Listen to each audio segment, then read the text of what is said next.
ito ay rated SPG. Striktong patnubay at gabay ng magulang ang kailangan. Maaaring may masiselang tema, lengguwahe, karahasan, sexual, horror o droga na hindi angkop sa mga... Naghihirap na nga itong si Ashley sa kalagayan niya nga ngayon dahil matapos nga ang operasyon sa pag-donate niya nga dito kay Jasmine ay siya naman nga ngayon ang nagkaroon ng malubhang sakit.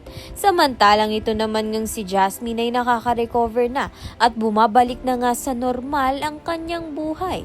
Subalit si Ashley naman nga ngayon ang kritikal ang lagay sa ospital kaya naman nga't nag-aalala itong si Edward at si Thea.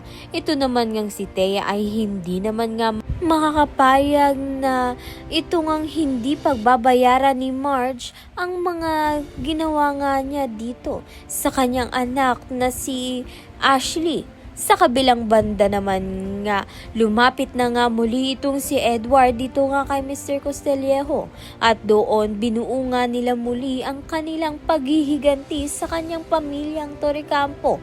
Kaya naman nga't yan at iba ang dapat nating pakaabangan. Maraming salamat sa iyong panonood.